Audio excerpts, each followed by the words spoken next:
Hello, I'm Jared Taylor with American Renaissance. Most people think that the United States was, from the very beginning, dedicated to the idea of racial equality. Yes, they say there was slavery and segregation, but we were always working to fulfill the promise of all men are created equal. Of course, Thomas Jefferson, who wrote those words, was a slaveholder who didn't think the races were equal at all. But that phrase from the Declaration of Independence will haunt his memory forever. Not many people know that in 1776, there were black slaves in all 13 colonies and in the entire New World, from Canada to the tip of South America. In 1770, 40% of the white households in Manhattan owned slaves, and there were more slaves in the colony of New York than in Georgia. 9 of the first 11 presidents were slaveholders. The 2 exceptions were John Adams and John Quincy Adams. Jefferson thought slavery was a bad thing and that slaves would eventually be freed, but he wanted freed slaves sent back to Africa. There's a quotation from him on the wall of the Jefferson Memorial that goes like this: "Nothing is more certainly written in the book of fate than that these people are to be free." Well, in the original, Jefferson didn't stop there, adding, "Nor is it less certain that the 2 races equally free cannot live in the same government." That part has been conveniently forgotten. He wanted blacks deported and separated from whites so that they would be, and I quote, "beyond the reach of mixture." James Madison agreed. He wanted the U.S. government to buy up every slave and deport them. After he served as president, he ran the American Colonization Society, which was set up to send blacks back to Africa. At the inaugural meeting of the society, Henry Clay explained its purpose, quote, "to rid our country of a useless and pernicious, if not dangerous, portion of the population." Some of the most famous early Americans were not just members of the Colonization Society, they were officers. Besides Madison, there were Andrew Jackson, Daniel Webster, Stephen Douglas, William Seward, Francis Scott Key, Winfield Scott, and John Marshall. James Monroe worked so hard to help freed American slaves leave the country and establish Liberia that grateful Liberians named their capital Monrovia in his memory. The founders wanted blacks out and whites in. After the U.S. Constitution was ratified, the very first United States Congress had to decide who could be an American. They passed a law that said only, quote, "free white persons" could be citizens of the new country. Blacks couldn't be citizens even if they had been living in the colonies for generations. It took an amendment to the Constitution in 1868 for blacks to become citizens. And American Indians didn't finally become U.S. citizens until 1924. From colonial times on, there was strong opposition to mixed-race marriage. Massachusetts prohibited miscegenation from 1705 to 1843 and repealed the ban only because people thought it wasn't needed.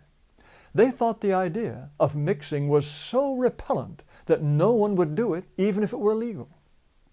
Of the 50 United States, 44 at one time had laws prohibiting interracial marriage. White people did not want blacks to vote. In 1855, there were 31 states in the Union, but blacks could vote only in 4.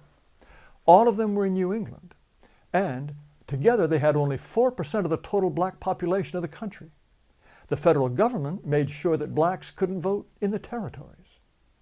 When Oregon joined the Union in 1859, its constitution stated that no black person could come live in or even visit the state. But Abraham Lincoln, the great emancipator, didn't he believe in racial equality? No. During the Lincoln-Douglas debates, he said this: "I am not, nor ever have been, in favor of making voters or jurors out of Negroes, nor of qualifying them to hold office, nor to intermarry with white people.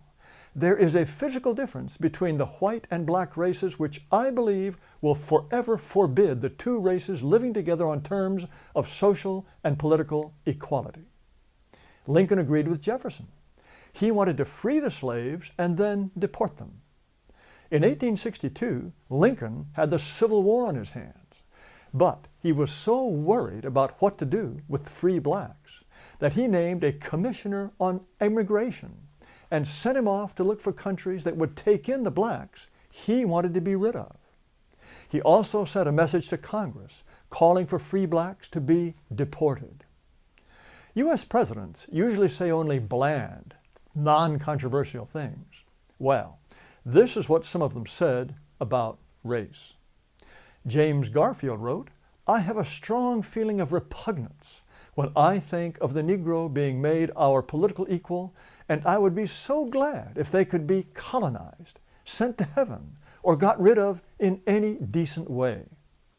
Theodore Roosevelt wrote that he had, quote, "not been able to think out any solution to the terrible problem offered by the presence of the Negro on this continent." As for Indians, he said, quote, "I don't go so far as to think that the only good Indians are the dead Indians, but I believe 9 out of 10 are, and I shouldn't inquire too closely into the health of the 10th. William Howard Taft once told a group of black college students, "Your race is adapted to be a race of farmers, first, last, and for all times." Warren Harding thought the races would always be separate. Quote, "This is not a question of social equality, but a question of recognizing a fundamental, eternal, inescapable difference." Harry Truman wrote, "I am strongly of the opinion that Negroes ought to be in Africa, yellow men in Asia, and white men in Europe and America." He also referred to the black servants in the White House as, quote, "an army of coons." Dwight Eisenhower told Supreme Court Justice Earl Warren he understood why Southerners wanted segregated schools. They didn't want, quote, "their sweet little girls to sit in schools alongside some big black bucks." He said that what he regretted most about his 8 years as president was sending federal troops to Little Rock, Arkansas to enforce school integration. It's not until John Kennedy, elected in 1960, that we have a president with views on race that just might be considered acceptable today.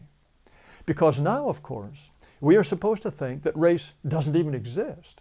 And even if it did, it would be immoral to base any decision on race. As I think I've made clear, this is a very recent way of thinking. From colonial times right up through the mid-20th century, virtually all white people believed race was an essential part of the American identity. They understood that people of different races are different and build different kinds of societies. They thought only Europeans would make the United States the kind of country that they would want to pass on to their children. So, there are two views. There is the consensus on race that lasted for more than 300 years, and there's today's view that races are perfectly equal and interchangeable, and that American can become black, Hispanic, Asian, Muslim, Hindu, anything at all. And not only will it be still America, it'll be better than ever. Well, which view is correct? Just look around. Read the news. I think you'll find the answer. Thanks for watching, and be sure to subscribe to our YouTube channel and visit our website at amren.com.